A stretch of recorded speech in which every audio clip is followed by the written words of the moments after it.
Anyway, I kind of wonder what the conversation was. Like, I bet Snickers is probably a little bit on the ropes these days because it's a candy bar. And now, like, here at Apple, we have bars like Humming Bar with a hummingbird on it, honey and cinnamon hemp bar. And Kind Bar.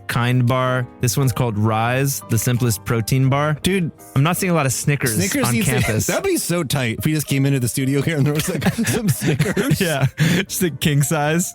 I'd be down, dude. I have to say, I think Snickers should go back to the classic. Snickers satisfies. I think that was a great campaign. And I've been in situations where I'm like, God, I'm kind of hungry, but I don't want to get like a full like burrito or a bunch of tacos right now. You know what I'm going to do? I'm going to go to the corner store. Get a Snickers. I'm going to get a Snickers. It's like 3 p.m. You've done that? Dude, on the reg. And is it because... I'm probably eating like... Is it because their advertising just worked on you? Hungry? Yes, Why wait? I think of the construction worker like on the I-beam. Yeah. And it's like Snickers satisfies, like those hearty peanuts. Yeah.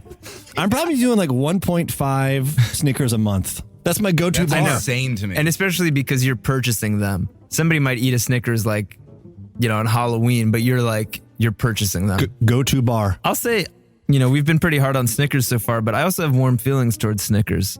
Hell yeah. I always thought of Snickers as being like a dependable, classy candy bar. It's also funny to think that I'm sure like nutrition-wise, Snickers is no better or worse than any other chocolate bar, but the idea that it is a good one too. It has a little more straight up heft, but also like a Milky Way. The idea that satisfies. You roll to, you're just like, damn, I'm hungry, and you like roll to the corner store, and you're just like Butterfinger, and just like, oh dude, no, I'm a grown man.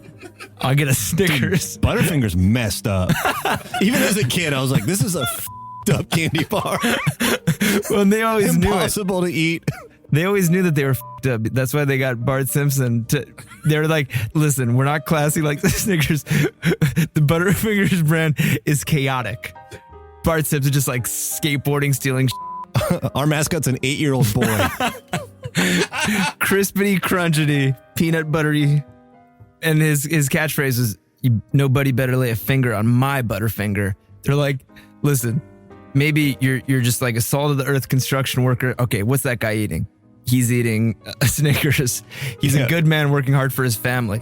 But Butterfinger, we're appealing to the chaotic evil. We're appealing to the gluttons. We want selfish people. I can't You better not touch my Butterfinger. Don't you touch my Butterfinger. I honestly can't believe that Butterfinger's on the market because that suggests there's people that are buying it regularly. Well, first of all, who the hell is eating Butterfingers on the reg? I think Butterfingers taste good. The texture like is them. so screwed up, dude. It is. It's mystifying, and it's like orange. Yeah. No, it's so dense. It's almost like some sort of like waste product that's been like dense emulsified. and flaky. Yeah, it's at the same time. Right. It's like very dry. I think this sounds like we might have covered it before, but I also remember being a kid and just being like, I like Butterfingers, although I like all these things in the smaller bites.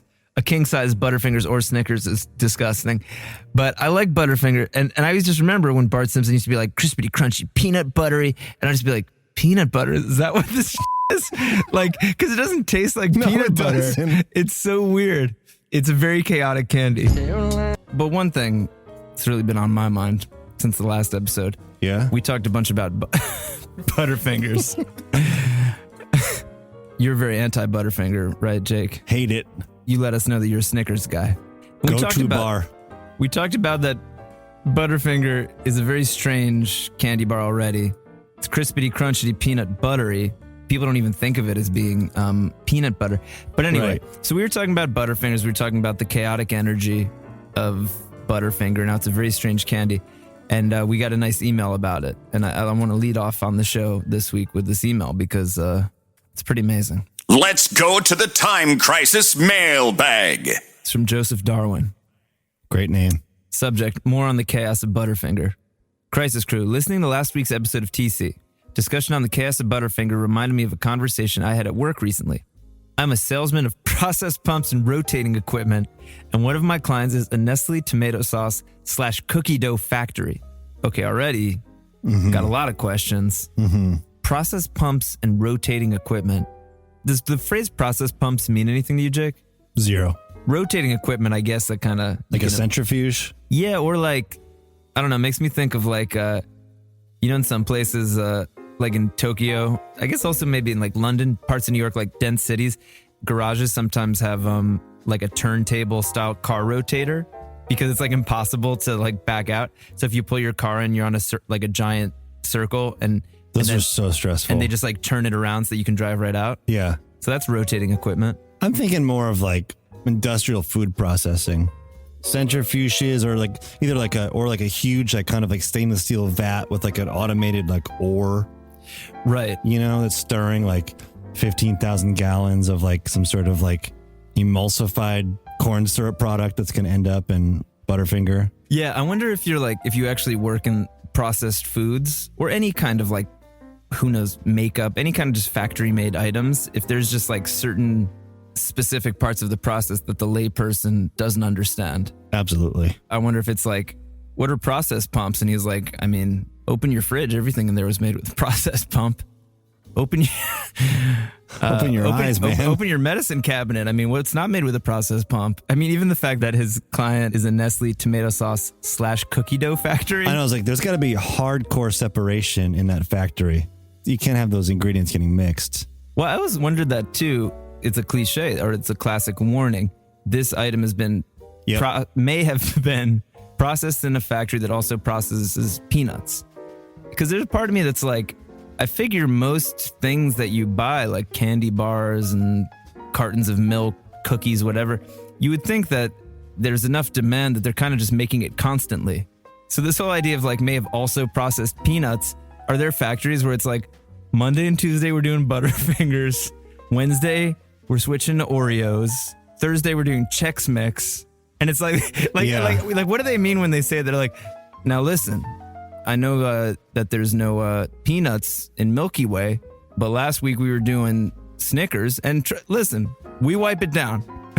We wipe it down between shifts, but if you want us to guarantee that there was not a peanut anywhere, I mean, we can't. These facilities are not hermetically sealed. Or is it a plant where one room is doing something with peanuts and one isn't, and they're just like, listen. Well, with peanuts, some people are so reactive to peanuts that it could just be like the dust. Like if there's peanut dust that's just settling. Let's say you have like a large 4,000 square foot warehouse. Yeah. And you have different like processing facilities spread out. One of the machines is dealing with peanuts, and maybe it's like 300 feet away from one of the other machines. Peanut dust wafting through the air, settling into the food. And they can't just put up a wall? I'm just saying some people are so sensitive to peanuts that they're probably legally obligated. Yeah, I understand that from a legal point of view, that you got to really be careful. Yeah. But I would imagine that people with severe peanut allergies, what's less important to them is a vague warning that eating a food without peanuts still might cause them to have anaphylactic shock. They'd rather have some clarity about what's going on at the factory. I mean, really, we should get Joseph Darwin on the horn here. He's selling process pumps and rotating equipment. I'd love to do like a 40-minute call with him. Really just break down what that means. Because it's one of the most intriguing sentences in the English language I've ever heard. Oh, I'm a salesman of process pumps. Rotating equipment. Like a weird outtake from Ghost of Tom Joad. I mean, people, I'm a big Bruce fan, and he's famous for introducing characters at very specific moments in their lives. But I feel like a lot of times when he talks about factories, it's general. It's general. Maybe sometimes he'll say the auto plant or something, but... Got out of prison back in 86. Is that a... Yeah, that's on Tom Joad, but then he goes, started selling process pumps. Rotating equipment. Got out of prison back in 86, and I found a wife. Walked the... A Nestle tomato sauce / cookie dough factory. Are these two giant rooms and they share the same front office? I got to assume. I'm looking up on the snacksafety.com. Hershey's, for example, says that they have a plant that is dedicated to just making the Hershey Kisses. But some Hershey Kisses have almonds. That would have its own dedicated plant. They want you to know that if you have any nut allergies, when you get just a plain chocolate Hershey's Kiss, there's not been a nut anywhere at the facility. Hershey's Kisses milk chocolates are also produced in a plant that does not process peanuts and produce on dedicated chocolate kiss lines. Dedicated plant. So I think, that they're not like on Tuesdays and Thursdays. We're doing the peanuts and then wiping it down. These are dedicated plants. The classic language of the allergy warning is may have been processed, right? The dedicated languages may contain peanuts. No, but there's a lot of stuff about Processed in a facility that also processes nuts. Yeah. that Manufactured on equipment that also used for shellfish. This is the language that they're telling you. So they're doing a wipe avoid. down. So I'm going to pick up with this email. okay, let's pick up with the email. I was speaking with an employee at the plant who told me that Nestle recently sold off their candy division to Ferrero. Might have been covered on the show. Yeah, that's not because we talked about. Doesn't Ferrero make Tic Tacs? Ferrero rings a bell. Yes. Well, and of course, that's interesting too. Is that America? Don't get it twisted. We're on the ropes, people.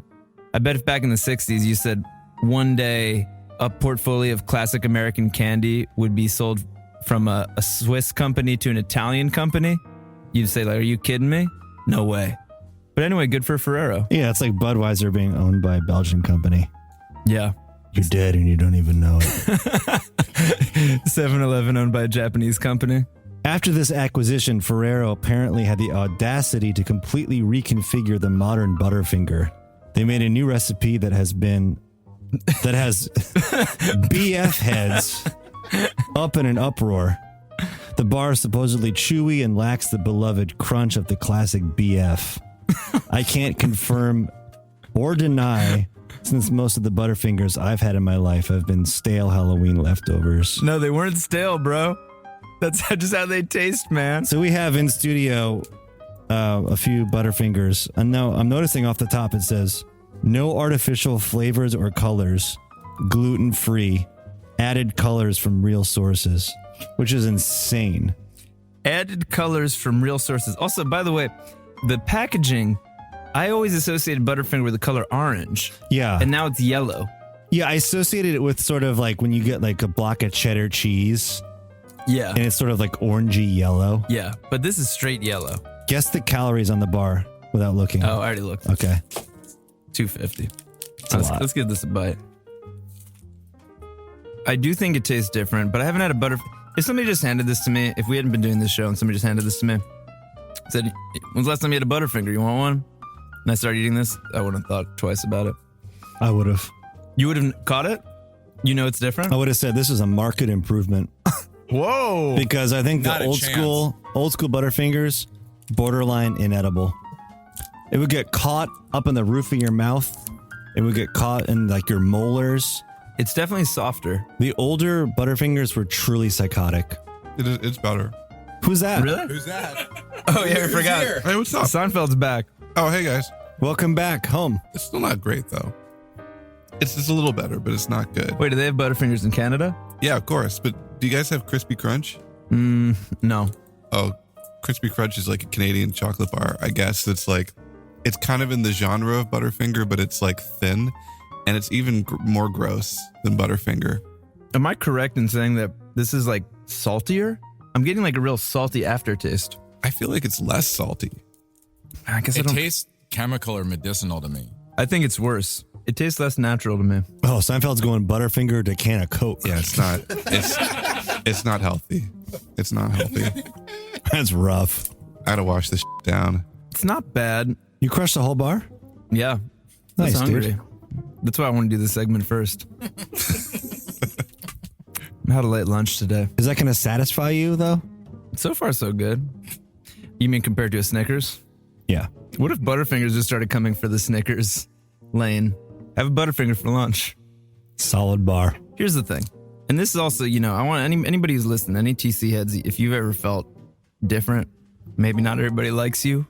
Maybe people don't take the time to get to understand your quirks or, if you ever felt like an outsider, well, you're a little like a Butterfinger. And here's the thing. Yes, Butterfinger was a controversial candy. Its chaotic energy wasn't for everybody. Jake hated it.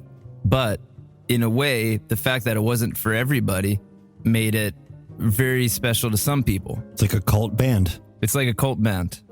And when you change a part of yourself just to fit in, you might think, well, now everybody's going to like me. But here's the thing, Jake. So you like this better, but is this going to become a top tier candy bar for you? Absolutely not. So it's like you're trying to be something you're not, and all you did was alienate the OG. You tried to sell out. You sold out. So now the OG BF heads don't like you anymore. But then the Jakes of the world also don't really care, you know? You hedged your bets, and where are you? I'm also curious. So Ferrero is still an Italian company, right? I mean, it seems like their American office is in Chicago. Well, I guess that's Ferrara, USA. But I'm also like interested about who made this call. You know, maybe there should be like a Ford versus Ferrari movie about this. I would watch that. I would love that. Ford 3 versus, hours. Ford versus Ferrara. We just like create a composite, like huge Butterfinger fan. His name's Jerry Ford. I wonder who made this decision. Were Butterfinger sales tanking? Butterfingers have been bought and sold 3 or 4 times. I was on the Butterfingers Wikipedia last night doing a little prep for the show. You know, it was founded in 23, and then it had like a solid like 60-year run under the same ownership. And then in the last 30 years, it's gone. So it's almost 100 years old. Wow. The last 30 years, which sort of seems in keeping with like the trends of global capitalism, it's changed ownership every like 5-10 years. Spinoffs, mergers, what have you. February 2019, a new recipe was created for Butterfinger by Ferraro. They launched the better Butterfinger. Fans have reacted negatively to the new recipe. Butterfinger has defended it, telling Business Insider, Butterfinger's sales have experienced periods of double-digit growth while broadening the appeal of the brand to reach more consumers. Dubious. Butterfinger a year ago was losing consumers and facing double-digit sales declines. I mean, well, all right. Maybe they did save Butterfinger then. I mean, that's their spin. And I guess they ditched artificial preservatives. Well, that's why I said on the wrapper, it was like kind of shocking to see it say no artificial flavors or colors. It's like, for real? Man, I would love to actually have an old Butterfinger here right now. Dude, let's get on eBay. Yeah, Seinfeld, is there anybody selling like boxes of old school Butterfingers? There are original recipe Butterfingers on eBay. Old original recipe OG. Are there years on that? Brand new. No expiration dates listed on the eBay listings. That seems odd. Maybe you're just buying it to have it, not to eat it. Is the company called Ferrero or Ferrara? Ferrara is a subdivision of Ferrero. Really? Yeah. So Nick found an article at confectionarynews.com. So Sarah Kittle, head of corporate communications at Ferrara, told us Ferrero. That's insane. Well, Sarah, you're the head of corporate communications at Ferrara. I don't know if you can really comment on what Ferrero is up to. Isn't that a little bit above your pay grade? That is so Coen Brothers. Oh, yeah. Ferrara. Ferraro? No, we're for Ferrara. No, I'm the head of corporate communications at Ferrara. Well, can I talk to the head of corporate communications at Ferrara? Whew. Good luck. I can barely get on the phone to the head of corporate communications at Ferrara. So anyway, Sarah Kittle, who hopefully we'll be getting on the show in the next 2 weeks. That'd be classic. Seinfeld, maybe start reaching out to Sarah. What's her last name? Kittle, Kittel. Oh, like Skittle. Yes, minus the S. Okay. So she said that Ferrero provides a healthy ecosystem for all of the company's product innovations thanks to its unmatched R&D capabilities when it comes to chocolate. While Butterfinger is the first brand that went through recipe overhaul, what you're going to see from Ferrara is doubling investment in reinventing both of our chocolate and non-chocolate brands, which continue to be exceptionally important to our business. So watch out, folks. This is the tip of the iceberg. These Italians mean business. And to be fair, you know, like Italian candy, like a Ferrero Rocher, we generally think of it as being a little classier, cut above. And this is another quote from Kittle. We are unapologetic about candy, and we are singularly focused on confections. This is such wild. Also, wait, the differentiation between candy and confections. What's a confection? I thought a confection is just another word for like a sweet. Is it like a baked product? I think pastries are included in that. This article also says Ferrara is currently the third largest confectioner in the U.S., following Mars and Hershey. I would consider all those companies to be candy makers. Merriam-Webster says it's just a sweet food. Oh, wait, hold on. So maybe they're just... Well, okay. This is an amazing article. I got a bookmark, confectionarynews.com. So Ferrara is currently the third largest confectioner in the U.S., following Mars and Hershey. However, what makes the candy maker stand out is it is 100% focused on confectionery, while Hershey and Mars have turned to snacks for faster growth according to their recent M&A and investment activities. But what's like an example of a Hershey snack or a Mars snack? Like, does that imply savory? Seinfeld, what's the dictionary definition of confection? It's something confected, such as a fancy dish or sweetmeat, a sweet food, and then there are other definitions.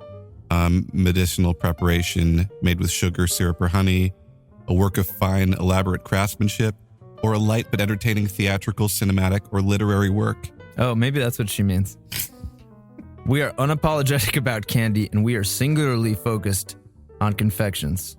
I can't help but hear this in like a politician voice during the primaries. We are unapologetic about candy, and we are singularly focused on confections.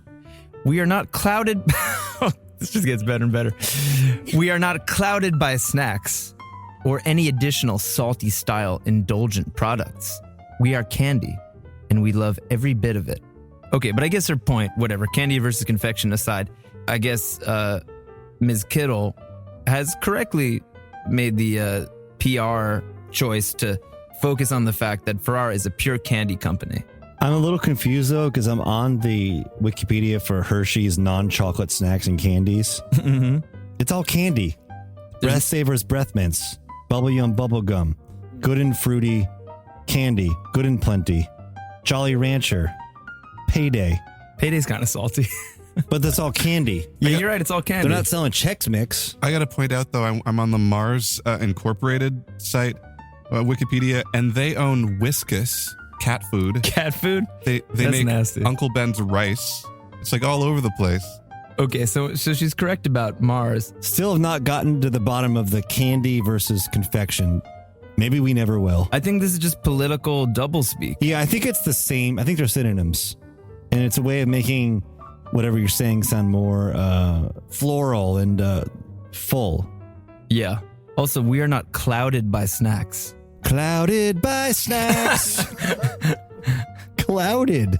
I just don't see how Mars can make quality, innovative confections when they're worrying about cat food. I'm sorry, but does that not make you want to puke? I don't know. It tastes pretty good to me. Wait, what are Mars's greatest hits? Do they make like Skittles and stuff? Weirdly, I think this has been covered on the show. We've definitely talked Mars before. They do make Skittles. I don't remember the portfolio of their product line.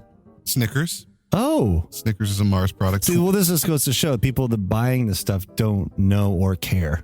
I don't know if this is helpful, but here's the definition between. As nouns, the difference between candy and confection is that candy is edible, sweet-tasting confectionery, oh my God, containing sugar or sometimes artificial sweeteners, blah, blah, blah, but varying locally, while confection is a food item prepared very sweet, frequently decorated in fine detail, and often preserved with sugar, such as a candy. This is psycho. This is truly, in the definition of candy, they used confection, and in the definition of confection, they used candy. I think confection is a broader term in that it could also include pastries or cakes. That seems like the real difference. Like a grandma's cookie would be a confection.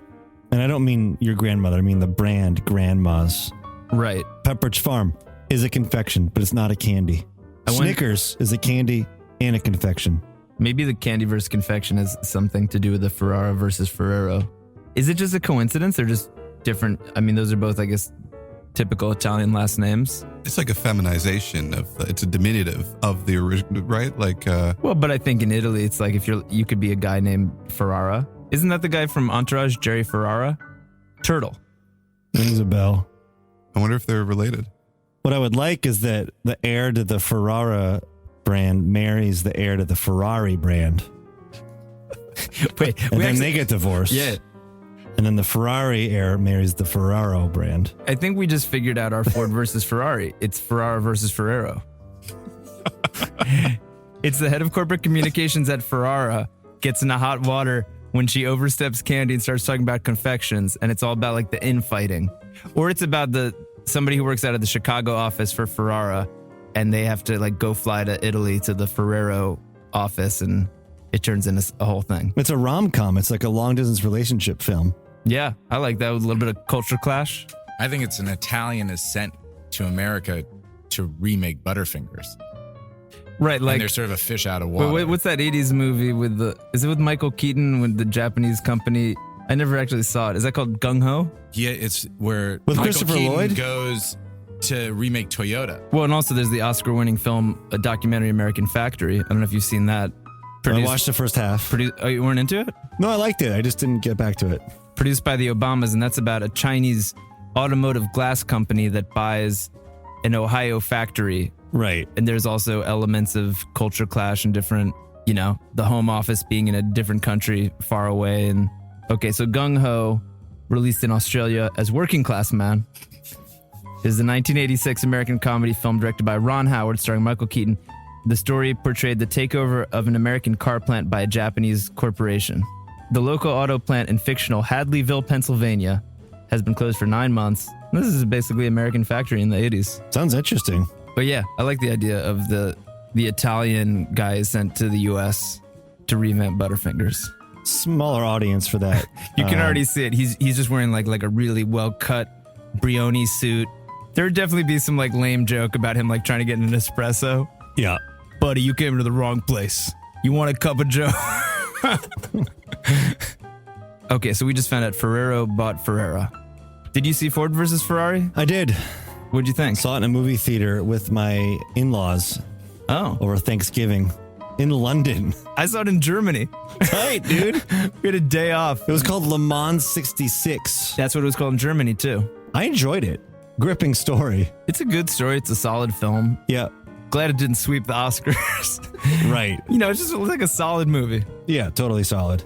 What'd you do on the Oscars? Oh, I went to the Vanity Fair party. Oh, keep forgetting to get you credentialed to come work the red carpet there. You got to get the whole TC crew credentialed. That'd be tight. Someone emailed us Oh, wait. like That sounds familiar. 2 years ago. God. They were like, I could get Jake on the carpet. Oh, my God. Oh, Guys, I actually don't want to be on the carpet. That's the conversation we had last. I said that's what does that exactly mean? the conversation. Like I said- interviewing people I said, Yeah. Jake, for this guy- TC? I don't know. No. This is exactly I'm what not going to happened. humiliate myself. Dude, I was like, I brought it up, and you were like, no. You could. Oh, absolutely not. You ask the question. You ask the questions that you want. The only part that you might find embarrassing is you got to call out to them to No, get them there's over. absolutely no way. Timotei, Jake Longstreth, Time Crisis. If offered the chance to do the Hyundai ad in New York, Would you do it? Yeah. So Timotei, the smart pack. no, Brad. man, I'm not doing that. Brad, Mr. Pitt. Jake Longstreth, Time Crisis. Time Crisis. You like GBV? Yeah, man, they're all right with me. Great here. Congrats, Brad. We were rooting for you. Marty, Mrs. Scorsese. Favorite Dead tune? Oh, man. You ever see The Dead? You ever see them? Do you know Jerry? Did you ever meet Jerry or Bob or Phil? Honestly, these are all good questions. I want to know the answer to them. I could actually picture him being like, well, I was close to with the guys from the band, but there's one time in San Francisco, actually, Jerry came through. Man, that was a pretty wild night, I like the Dead. I do like the Dead. Yeah, I bet Scorsese's been in the same room as The Dead. Absolutely. Yeah. No, Scorsese loves... Forgot about the band He connection. loves rock music. Right. Obviously, Stones, band. Dylan, Yeah. Harrison. Probably went to Dylan and the Dead in 87. Went to that show. Yeah, I could see that. Scorsese produced the Grateful Dead doc on Amazon. Oh, he produced that? Oh. Didn't realize that. Yeah. All right. So he's probably a fan. Anyway, yeah. So, first, one thing I want to say, though, is, we've been meaning to get you there in some capacity, whether working the red carpet or just attending for a long time. And I'm noticing a trend here. We're really bad at following up on stuff on Time Crisis. And I don't want to let the Grammy voting? Grammy voting, still haven't voted in the Grammys. No. And I don't want the Ferrara versus Ferrero movie to go the same way. I think this is a great idea. By this time next year, I want us to be sitting here with Oscars on the table. That's a tight timeline. Well, yeah, I mean, we'll have to get into production. I mean, honestly, we should be ASAP. We should be scouting tomorrow. What are you doing tomorrow? You want to fly to Chicago? All right, let's do it.